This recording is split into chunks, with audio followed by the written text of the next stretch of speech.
Assalamualaikum warahmatullahi wabarakatuh. Salam sejahtera, Tachahau, Hanakam, Saudara Pengurusi Tetap, Saudara Anwar Ibrahim, Presiden Parti, yang saya kasihi Kak Wan, Pengurusi Majlis Penasihat, Saudara Saifuddin, Naib Presiden, Ketua Wanita, Ketua Angkatan Muda, sahabat-sahabat pimpinan dan saudara-saudari perwakilan semua. Saya ingat ini kongres yang paling selesa kot. Kalau tengok kepada semua hari ini, sangat selesa. Kalau yang tak selesa pun mungkin ada 4-5 kerat yang duduk ke atas ni.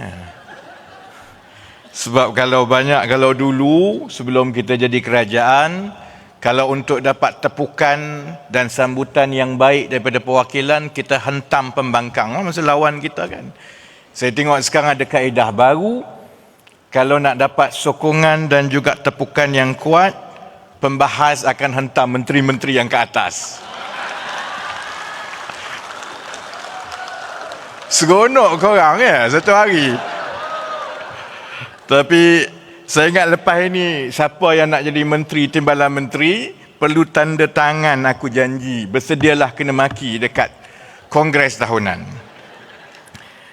Tapi saya sebenarnya bersetuju dengan banyak pandangan-pandangan itu, sama juga yang disebut oleh sahabat-sahabat pimpinan yang lain.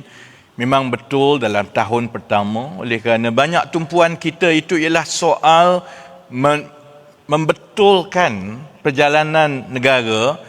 Memang saya sendiri akui bahawa saya sendiri sebagai timbalan presiden, pejabat saya dan saya pasti pimpinan-pimpinan yang lain juga, kita memang ada banyak ketinggalan dalam berhubung dan menjaga silaturahim kita dengan kawan-kawan daripada parti di bawah.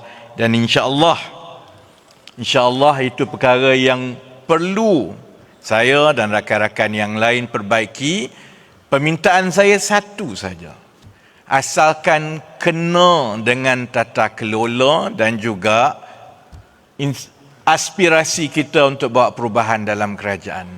Kalau kamu datang minta projek 2 bilion, memang kena halau. Kalau yang lain mengikut peraturan, insya-Allah saya ingat kita dalam parti dan pimpinan, tumpuan kita dalam tahun 2024 ke atas ini ialah supaya kita dapat seimbangkan kedua-dua perkara tersebut. Terima kasih kepada pembahas-pembahas yang telah mengupas isu-isu nasional. Saya tahu dia tak mudahlah daripada kita parti pembangkang. Dia sebenarnya lebih mudah berbahas untuk hentam lawan daripada berbahas untuk bercakap dan mengupas isu-isu untuk membina negara. Khususnya dalam perkara-perkara pentadbiran dan idea-idea dasar yang memang mencabar kita. Sebab itu saya tengok berbanding dengan perbahasan-perbahasan kongres yang lepas, memang rasa hamba sikit kali ini. Dia tak sama macam yang lepas-lepas, orang semua rasa gembira, rasa semangat, yang jerit lawan tetap lawan banyak. Ni tak banyak kali ni. Sebab itu saya nak minta, ada sedikit permintaan dengan Datuk Seri Anwar. Saya jarang minta benda, hari ini perbahasan last kali ini saya nak minta Datuk Seri Anwar, kalaupun perbahasan kita hamba hari ini, jangan cuba-cuba nak buat gimmick macam Tan Sri Muhyiddin Yassin.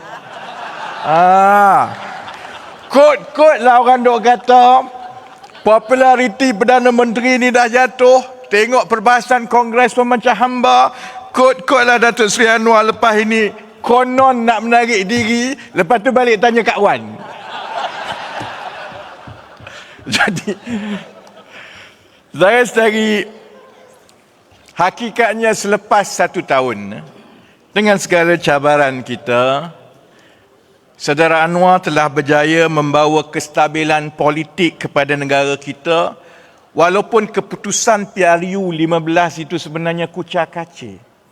Kalau tengok kepada keputusan PRU 15, dan saya semalam Datuk Seri Zamri ada duduk sebelah saya mewakili Barisan Nasional. Jadi kami sebut, sekarang ini kita dah tak ingat tempoh masa 1 minggu yang begitu kucak-kacir untuk kita menubuhkan kerajaan. Bagi mereka yang terlibat, beberapa daripada kami tempoh masa itu adalah tempoh masa yang saya tak boleh nak gambarkan. 3-4 hari tak tidur, segala jenis kusut masai, segala-galanya. Tapi sekarang kita dah tak ingat semua itu, kerana hakikatnya satu perkara yang sangat-sangat diperlukan oleh negara sejak tahun 2018, iaitu kestabilan politik. Saya ucap tahniah kepada Datuk Seri Anwar kerana telah mengembalikan kepada negara kita. Memang betul, mungkin sekarang kita ambil mudah macam benda tu memang daripada dulu macam itu. Tapi jangan kita, orang lain lupa tak apa, kita dalam parti jangan lupa. Sebab itu kalau orang tanya saya, orang selalu tanya, ini kenapa Menteri Ekonomi ni jarang sangat jumpa dengan Perdana Menteri? Dia gaduh dengan Perdana Menteri ke? Saya memang jarang kacau Datuk Seri Anwar, tak minta tarikh, tak jumpa semua, sebab saya ingat satu benda.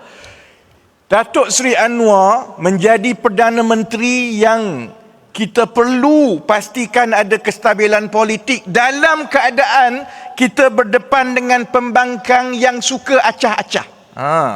Dia bukan macam zaman kita jadi pembangkang dulu. Daripada dulu macam-macam yang pembangkang kita acah. Kalau saya boleh ingat balik ni dah. Mula-mula masa tempoh seminggu itu, dia acah cukup jumlah. Cukup jumlah, acah je. Jadi rakyat semua duk fikir, pelabur semua cukup jumlah ke tak cukup jumlah ni tak? Lepas sudah pun Datuk Seri Anwar angkat sumpah, ada acah lagi. Masih lagi acah nak tebuk atap. Lama mana nak tebuk atap ni? Lepas 1 bulan ke 1 bulan, sampai pelabur, media duk tanya kita tiap-tiap bulan, adakah kerajaan ini akan tumbang? Lepas tu nak masuk bulan 4, bulan 5, ada acah baru lagi. Acah untuk menang dekat Selangor. Amir mana Amir? Berbulan-bulan Amir tak tidur. Kuatlah acah dapat menteri besar. Daripada Kod Azmin acah jadi menteri besar Selangor baru ke. Kemudian dah tak menang, mari acah baru. Acah kerajaan akan bertukar pada 31 Ogos. Kita tunggu sampai 45 Ogos, sampai kesudah tak bertukar. Dah habis 1 tahun kena acah. Akhirnya Muhyiddin acah nak letak jawatan sehari-hari. Sekarang kita gelak. Sebenarnya 1 tahun yang memang macam-macam jadi dalam keadaan kita kena menguruskan negara yang kita ambil alih itu kucak-kacir dalam pelbagai bentuk. Sebab itu, saya sebenarnya nak ambil, saya jaranglah ulas sangat komen-komen dekat luar. Kalau orang kata kerajaan tak popular ke, survey begitu, survey begini, saya nak ulas sedikit. Sebab biarlah yang terbaru ni nampak bila pembangkang pun tak ada isu sebenarnya. Selain daripada cerita yang terbaru ini, cerita Ustaz Hadi mandi dalam kolam, selain cerita itu, cerita yang pembangkang duk bawa sekarang ini ialah populariti Datuk Seri Anwar dan kerajaan perpaduan jatuh, dia kata. Dan jatuh itu sebab ekonomi tak bagus. Sebagai sebuah parti lah, memang resam kita, memang gaya kita, kita tak pernah tolak pandangan orang. Apa yang orang tak pernah kata, pandangan macam-macam bagi.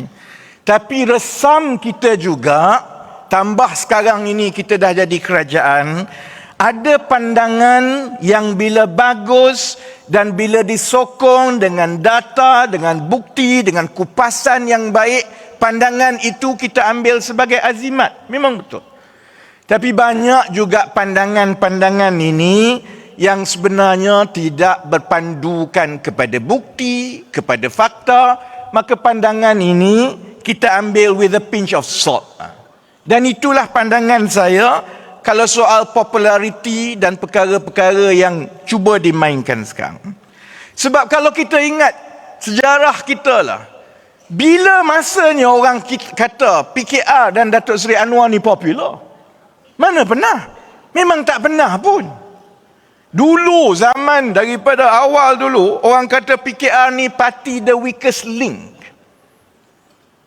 Bila tahun 2008, keadilan sebagai sebahagian daripada Pakatan Rakyat menidakkan majoriti 2/3 Barisan Nasional dan membawa kepada perubahan yang kita ada sekarang. Masa itu walaupun kita parti paling besar dalam parlimen, tak ada orang kata kita okey ke apa.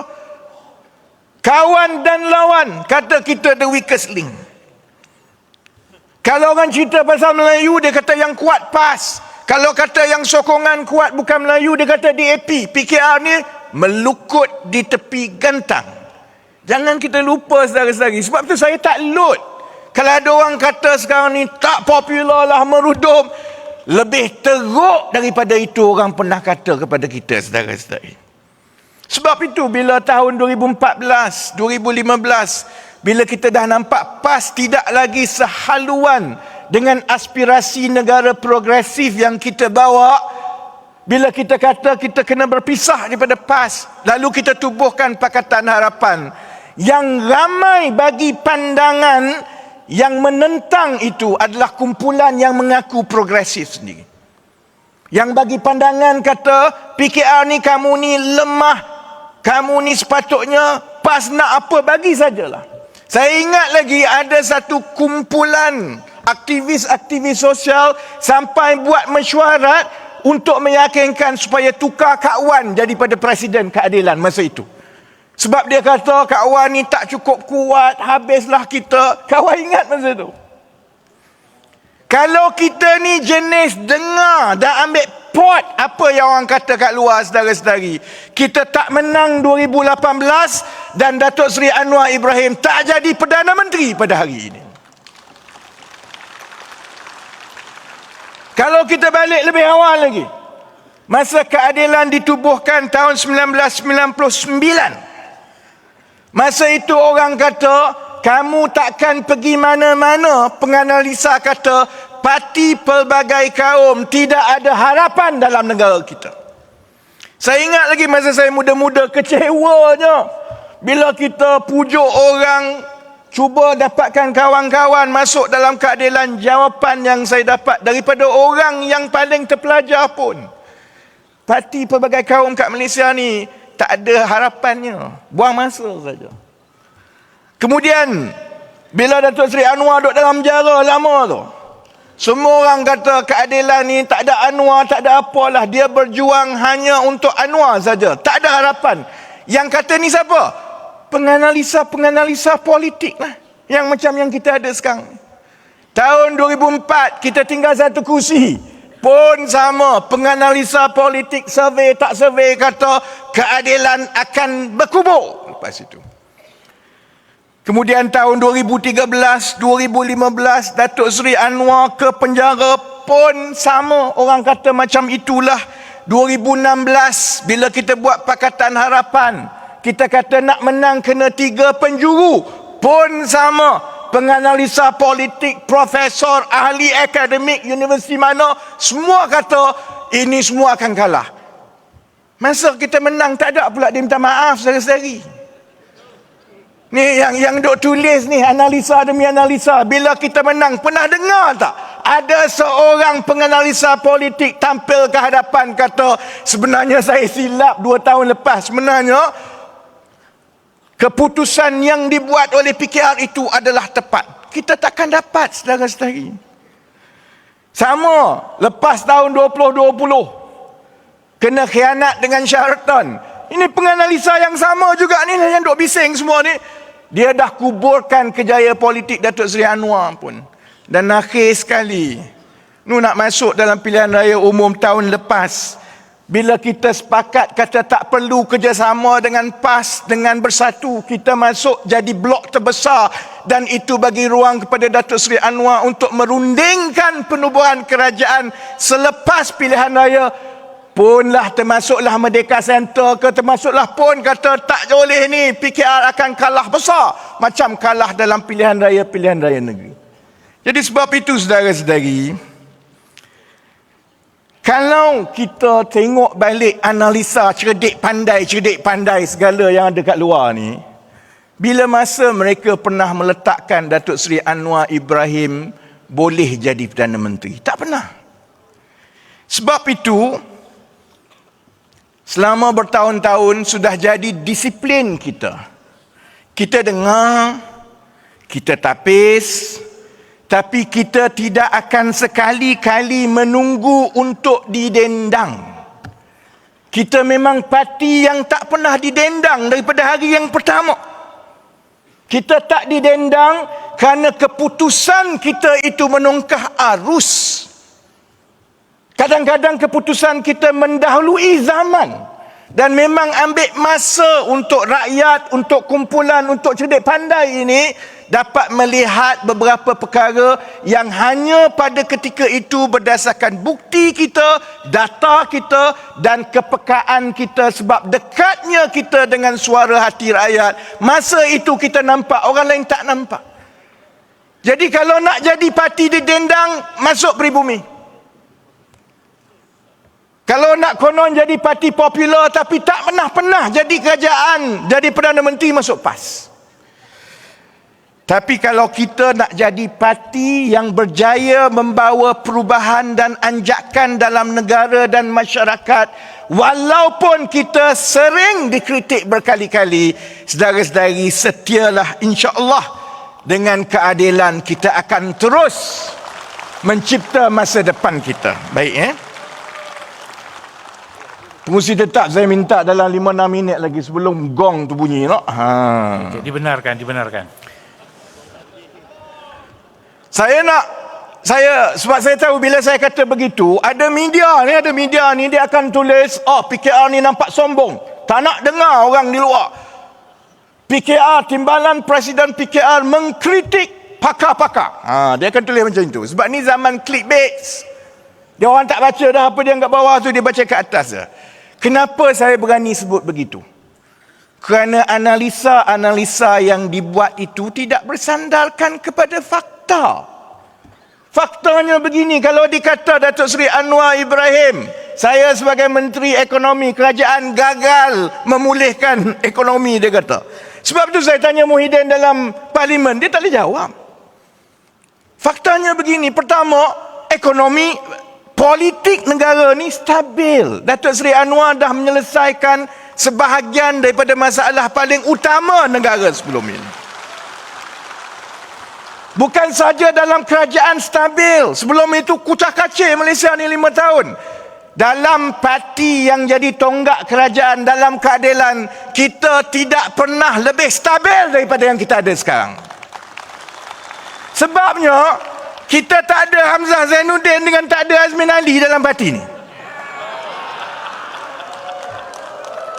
Kalau ada Hamzah Zainuddin, Azmin Ali kat parti mana-mana, hebat macam mana pun tak stabil lagi.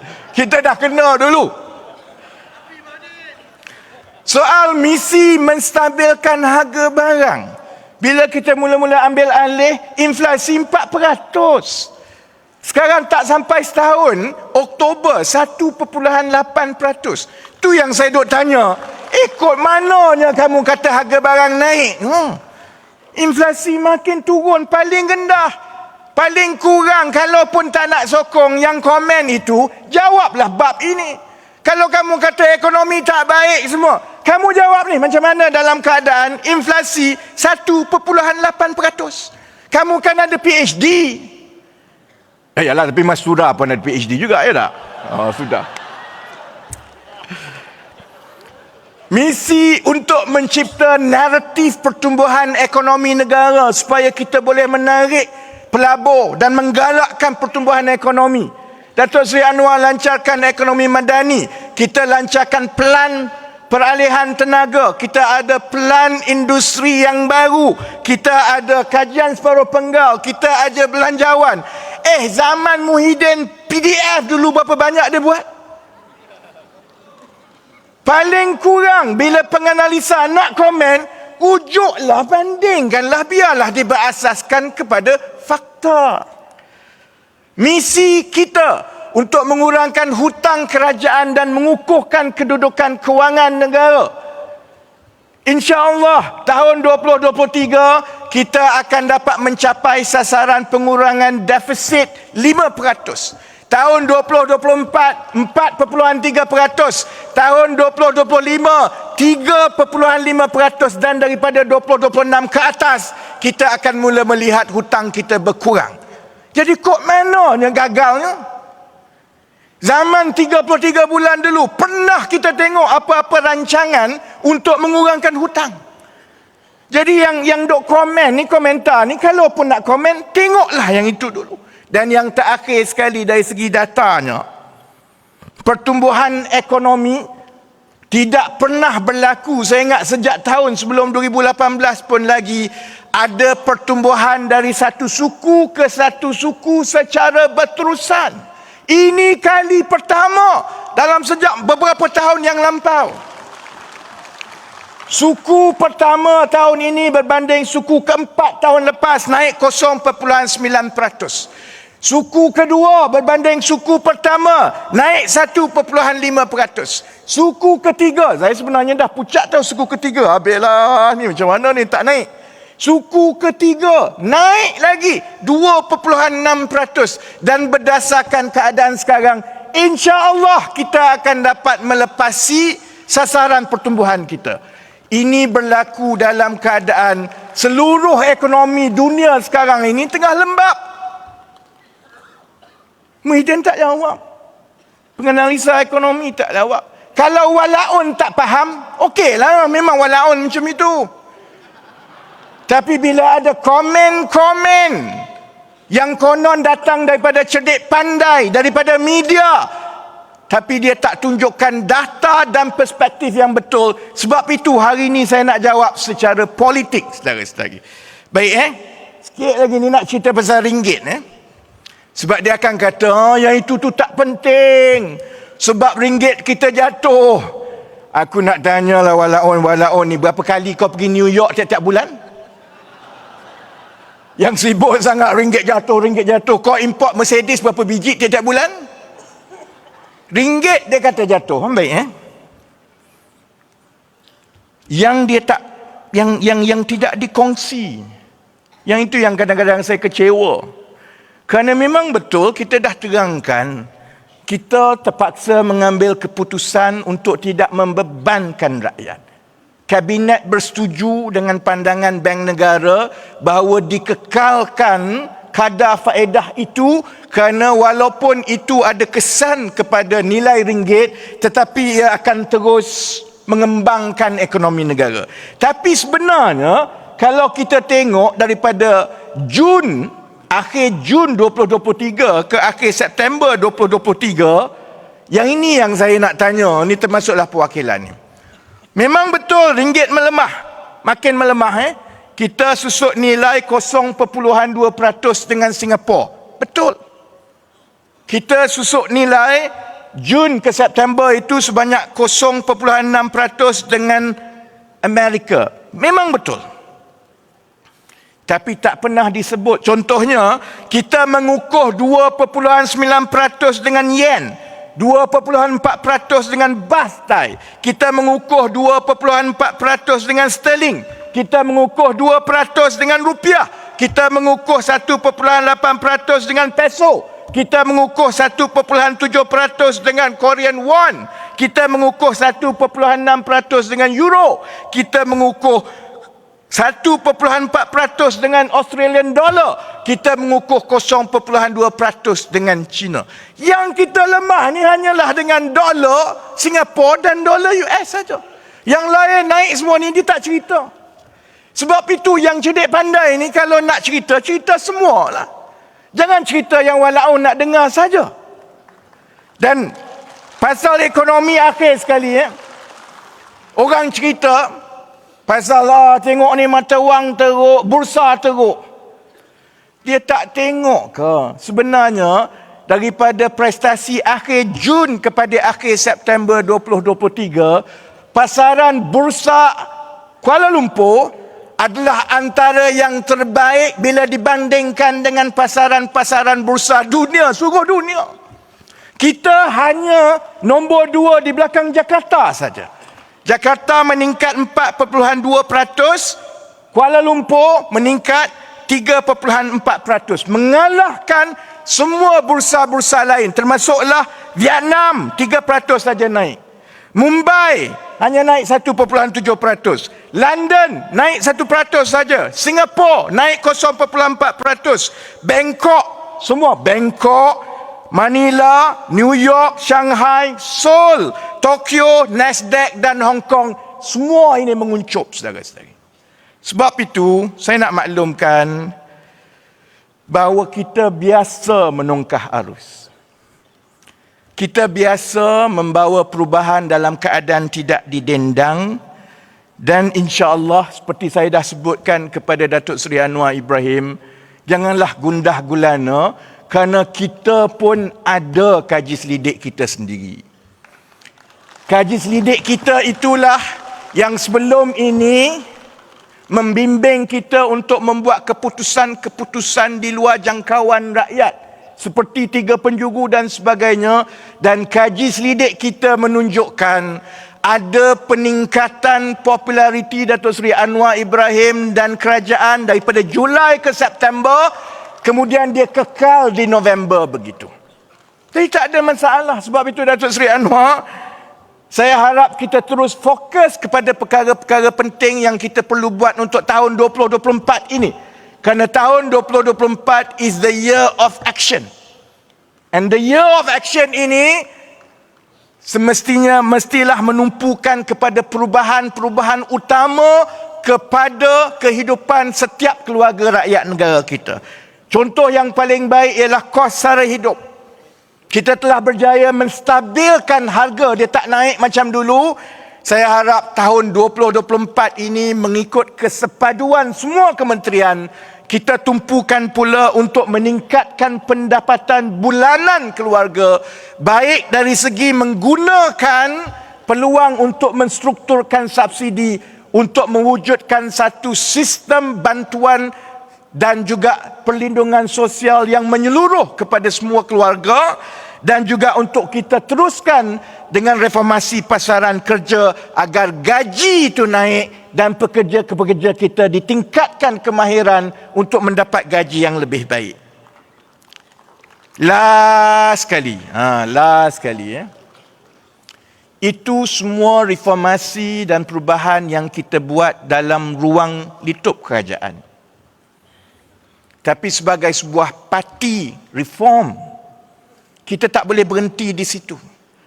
Kita juga mestilah meneruskan reformasi dari segi peradaban kita, perlakuan kita, tata kelola kita sebagai sebuah parti politik.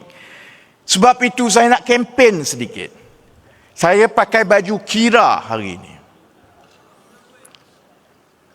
Datuk Seri Anwar hadir ke Majlis Makan Malam KIRA 2 hari lepas.